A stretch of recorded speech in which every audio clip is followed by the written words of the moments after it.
जय गुरु जी संगत जी, जय गुरु जी, शुक्राना गुरु जी के चरणों में कोटि कोटि प्रणाम और सारी संगत जी को जय गुरु जी। संगत जी, यहाँ सुनाए जाते हैं आपके ही द्वारा भेजे हुए सत्संग, जो संगत हमें लिख के भेजती है या रिकॉर्ड करके भेजती है, वही सत्संग यहाँ पे शेयर किए जाते हैं। आप भी अपने सत्संग हमारे साथ शेयर कर सकते हैं। आपके सत्संग जो है संगत तक ज़रूर से पहुँचाए जाएंगे। तो आप हमें लिख के भेजिए, रिकॉर्ड करके भेजिए, ये आपके ऊपर है। तो चलिए संगत जी, आज शेयर करते हैं 2 आंटी का सत्संग।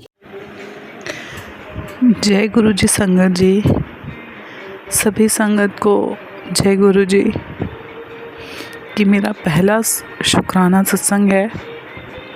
मैं गुरु जी से इसी साल 4 मई 2024 को जुड़ी हूँ। मैं अपना सत्संग शुरू करने से पहले गुरु जी का मंत्र जाप करना चाहूँगी। ओम नमः शिवाय, शिव जी सदा सहाय। ओम नमः शिवाय, गुरु जी सदा सहाय। संगत जी, गुरु जी के बारे में जानती तो पहले से थी, लेकिन मानती नहीं थी। पता नहीं था कि, ये भी नहीं पता था कि गुरु जी फिज़िकल फॉर्म में अब नहीं है। कुछ नहीं पता था, बस इतना पता था कि हाँ ऐसे गुरु जी हैं, और कुछ नहीं पता था। फिर हालांकि मेरी शादी के बाद मेरा भाई गुरु जी से जुड़ा हुआ है, लेकिन उसने कभी हमसे इस बारे में कभी जिक्र नहीं किया। मेरी शादी 2021 में हुई है, मई 2021 में। तो उसने कभी बताया नहीं। पहले वो नहीं जुड़ा था, मेरी शादी के बाद ही जुड़ा था, तो हमें इतना पता नहीं था मुझे। इसी साल 2024 में ही जनवरी से ही हस्बैंड ना बीमार रहने लगे। तो उन्होंने, मतलब बीमार भी नहीं हुए थे वो, लेकिन उन्हें कुछ फील हो रहा था कि उन्होंने कहा कि मुझे ना एडमिट होना है। मैंने कहा एडमिट क्यों होना है? उन्होंने कहा कि सारे टेस्ट करा लेता हूँ। मैंने कहा कुछ है प्रॉब्लम तो मुझे बताओ। तो कह रहे नहीं, बस ऐसे ही मैं सारे अपने टेस्ट करवा लेता हूँ। तो वो टेस्ट कराने गए तो उसमें आया कि उनको लंग्स में पानी है। अब लंग्स से पानी, उन्होंने फिर उसके ट्रीटमेंट के लिए वो गए। तो और टेस्ट के दौरान पता चला कि उनको लंग में एक गांठ है। उस गांठ का टेस्ट हुआ, फेब में रिपोर्ट आई कि वो कैंसर है। हम लोग टूट गए हैं बिल्कुल।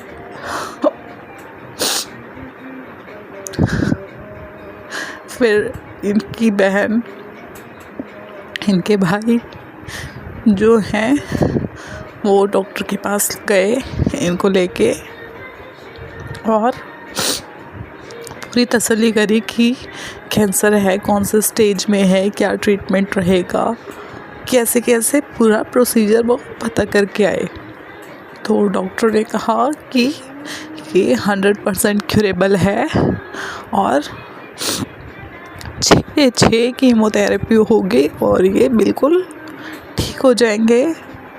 बल्कि 2 कीमो के बाद ही इनको 80% फ़र्क दिखने लगेगा। कीमो स्टार्ट हो गई। हमने जल्दी से जल्दी कीमो स्टार्ट करा दी। एक कीमो निकल गई।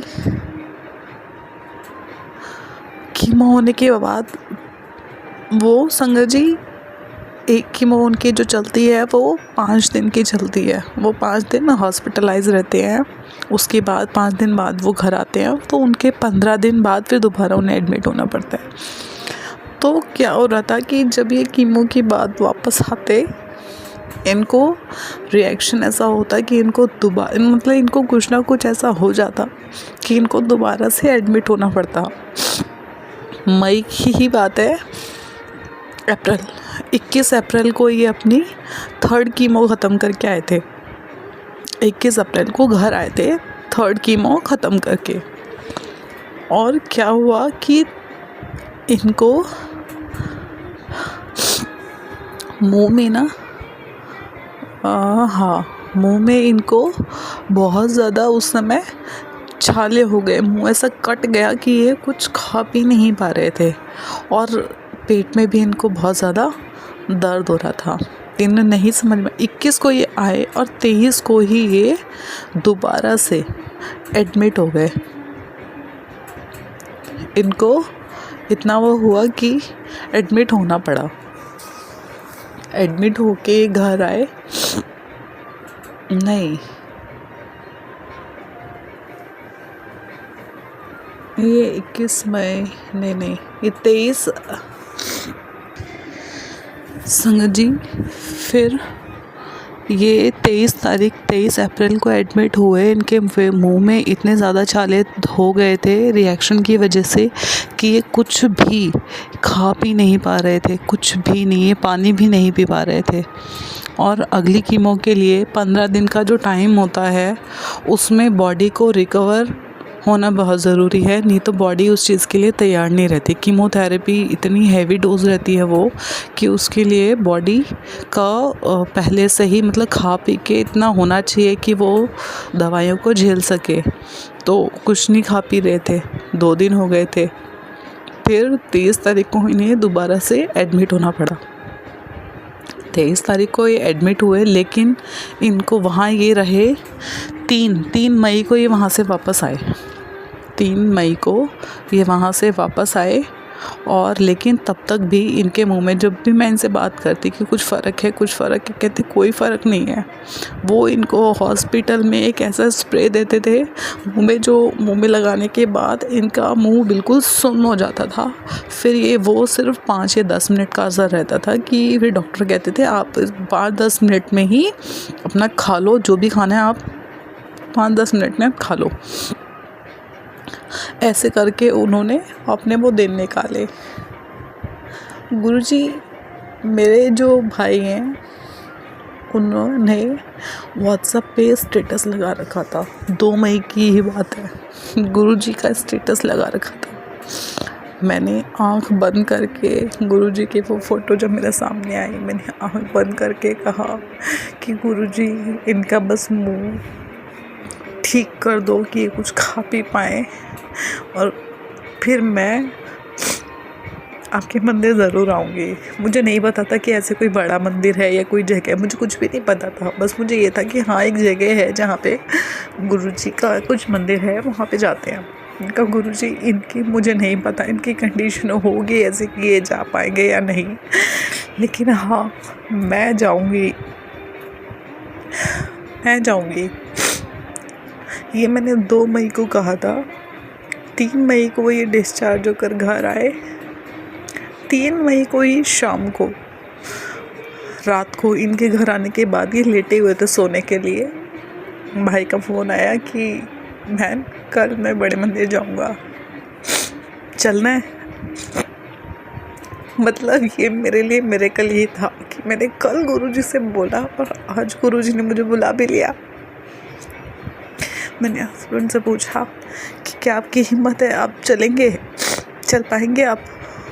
इन्होंने मेरे को बोला कि मंडे को देख लो, अभी नहीं, 2 दिन रुक जाओ, मैं अभी तो आया ही हूँ हॉस्पिटल से, मंडे को देखते हैं। मैंने इनसे कहा कि नहीं, हम कल ही जाएंगे, अगर आप अभी नहीं जा पा रहे तो कोई बात नहीं, मैं चली जाती हूँ। तो उन्होंने कहा कि नहीं चलो ठीक है, कल ही चलते हैं। हम गए और गुरुजी मेरे को ना, संगत जी, मुझे गाड़ी में वॉमिट होती है और हम लोग रहते हैं यहाँ पालम में। पालम से छतरपुर तक का रास्ता भाई ने बताया था कि बहुत जाम भी मिलता है, हमें लग जाएगा 2-2.5 घंटे हमें लगेंगे।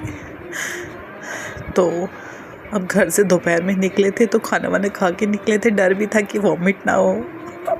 और गुरुजी का चमत्कार देखो कि हमें पूरे रास्ते कहीं कोई जाम नहीं मिला, हमारी गाड़ी सीधी सीधी वहाँ पहुँची। हम बहुत ही जल्दी, हम 1 घंटे के अंदर हम छतरपुर पहुँच गए। और वहाँ पहुँच के हम लोग अंदर तक गए गाड़ी भी हमारे बिल्कुल अंदर तक गई। वहाँ जाके मैं पहली बार गई थी, कुछ नहीं पता था वहाँ के बारे में कि वहाँ जो हमें जल प्रसाद मिलता है, मुझे उसके बारे में भी कुछ नहीं पता था और मतलब कुछ नहीं पता था, पहली बार ही गई थी। तो हाँ, और एक तरफ हस्बैंड की भी फ़िक्र हो रही थी, वो इतना चल पाएंगे या नहीं चल पाएंगे।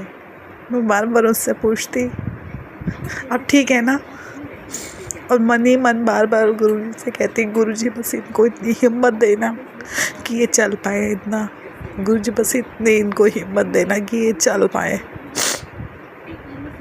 हर थोड़ी देर में कि अब ठीक है ना, वो बोलते हाँ मैं ठीक हूँ, हाँ मैं ठीक हूँ। फिर हम जब अंदर पहुँचे तो जल प्रसाद दिया। जल प्रसाद मैंने भी लिया, उन्होंने भी लिया, हस्बैंड को भी दिया, उन्होंने भी लिया। फिर जब हम और अंदर गए, हम अंदर पहुँचे तो हमें चाय प्रसाद मिला।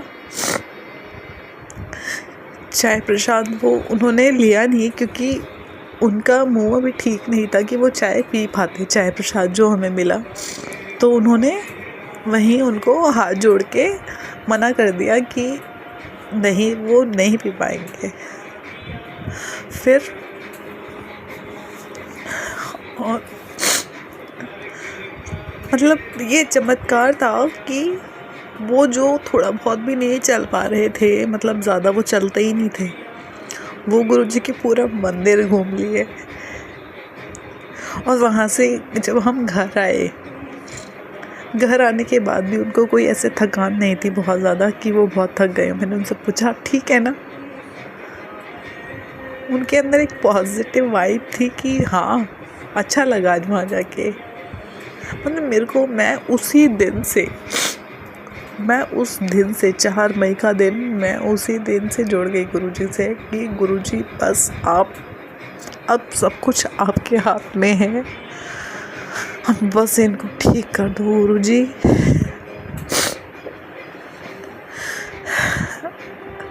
अभी ये अपनी 5th कीमो के लिए गए हुए हैं।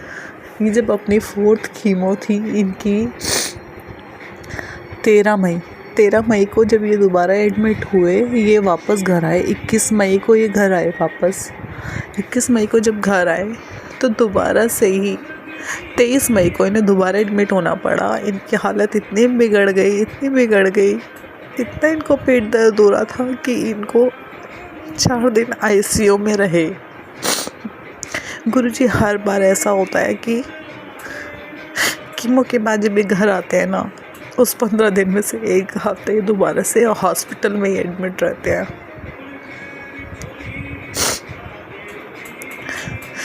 गुरुजी मेरे बेटे का पहला बर्थडे है संगत जी। सभी के सपने होते हैं कि अपने बच्चे का पहला बर्थडे बहुत अच्छे से मनाएंगे या कुछ भी करें, चाहे जितने भी हमारी है कि हाँ हम ये करें। मैं चाहती हूँ कि गुरुजी अब ये जो कीमो के बाद घर आए ना, हिम्मत देना गुरुजी इनको, दवाई का कोई रिएक्शन ना हो, ये बिल्कुल ठीक हो कि जैसे चाहते हैं ना वैसे ये कर पाए। बस गुरुजी सब कुछ आपके हाथ में है, सब ठीक कर देना गुरुजी, सब ठीक कर देना।